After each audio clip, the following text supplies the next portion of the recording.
One of my most popular novels is called The Postman. It's in 25 languages, popular all around the world, although in fact, it's partly due to the Kevin Costner movie that was made close to accurate about the book. We'll talk a little bit about the film later. But first, what is the book about? Well, it's a post-apocalyptic story about a character, one of my best characters, who's wandering around the wasteland of a ruined America. We blew it. There was war, disease, a combination of factors because no one thing could knock America down all the way. And now you have your classic situation of isolated villages struggling to survive, with the added problem that there is an army, a scattered army of proto-feudalists, men who helped to bring down America at the very end, who practice a religion of selfishness and want to reinstate what they consider to be the natural human form of government, feudalism. And these are the Holnists, and you see them vividly, if not totally accurately, portrayed in the movie.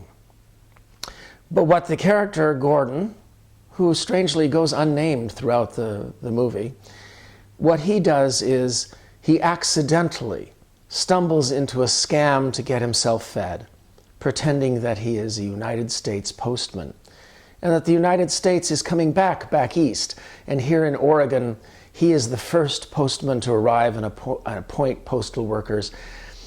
And the result is that he gets fed, he gets taken care of, but he winds up delivering mail from village to village, and people react in a way that he never expected. They eagerly grab onto this ray of hope and start embracing the postal network, appointing their own postmasters, sending couriers back and forth. And his lie that the United States is coming back east becomes a strange kind of self-fulfilling lie. And America starts coming back wherever he sets foot. Well, this raises a number of interesting issues.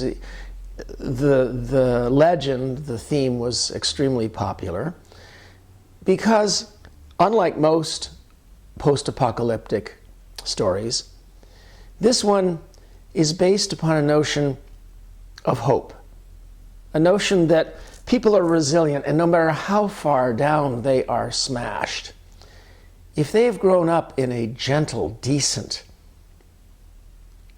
just civilization, that only one thought will be going through their minds, if should it ever be lost. What can I do to help bring it back? Now, this is a bit unusual compared to a lot of other post-apocalyptic stories that dip into either the little boy notion of I would be a king if all the rules were torn down. This is what you see in the Mad Max stories, the ones where they're wearing denim and leather and studded and mohawks.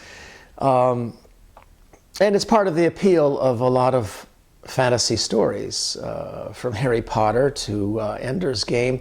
The notion that the reader can say, I would be a king if only these rules that are holding me back were out of the way. Another thing that drives the popularity of post-apocalyptic fiction is the notion of Schadenfreude, meaning there's something pleasurable about imagining bad things happen as long as they're not happening to me right now. I'm going to read to you a short paragraph from my new novel, Existence, that talks about this. Men and women have always been attracted to stories about ultimate doom, from the Book of Daniel and Revelation to Ragnarok, from Mayan cycles to Nostradamus, from Dr. Strangelove to Life After People. Perhaps there is an element of Schadenfreude, or deriving abstract pleasure from the troubles of others, even if those others will be your own descendants.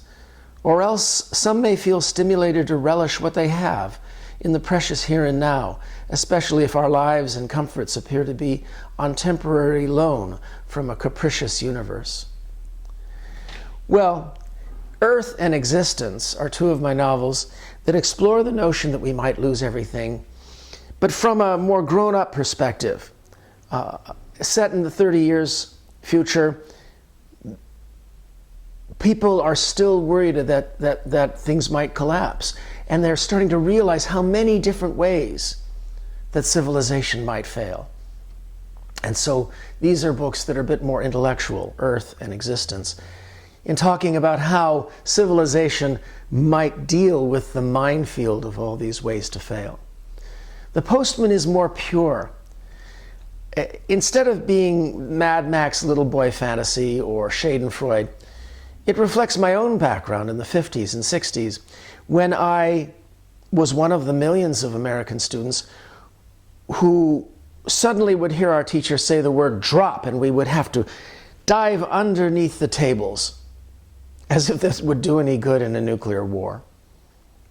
The notion that it might all go away, that it might be fragile and collapse at any time, that we might see those mushroom clouds on the horizon and say, well, that's it. This naturally traumatized me, and it naturally informed this epic about a man who had to see that happen, and then decided that his job as a citizen was more important than his own life. The possibility of bringing it all back and trying again for a gentle, decent world in which we argue with each other but don't kill each other. That's worth fighting for his own children or other people's children. Now, did the movie do a good job? Well, I have mixed feelings. I might have been consulted a little more than I was. Kevin Costner is a genius cinematographer, and I think any film that he makes is visually and musically gorgeous. The movie is worth seeing on that account alone. And I have to tell you, the most important thing is, I think he and the screenwriter Brian Helgeland captured the most important thing, for which I'm willing to forgive much else, and that is the heart.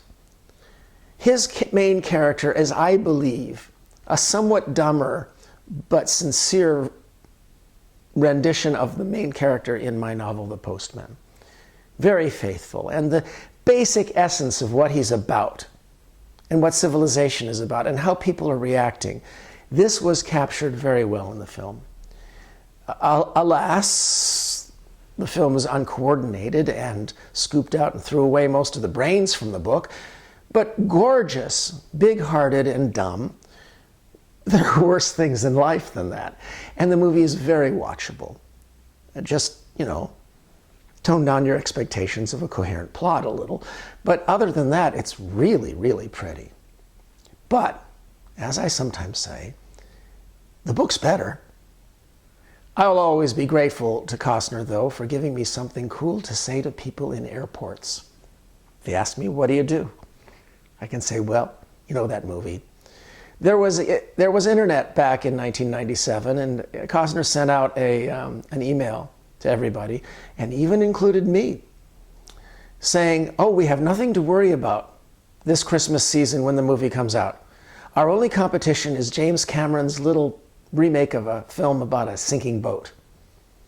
Well, guess which was the Titanic, and guess which was the iceberg? Guess which sank? You'll find some very, very interesting philosophical questions that'll make you think and argue with your friends in the book version of The Postman.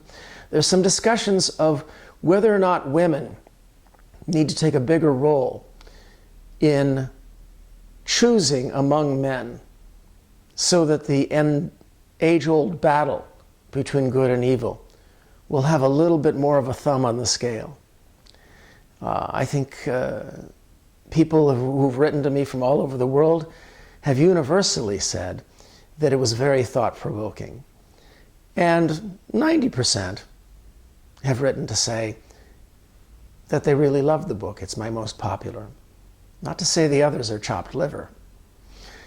In any event, I hope this answered questions. I have more essays and more information about, and a reader's guide for Readers Group about the Postman that you can find at davidbrin.com. And let's try to preserve civilization.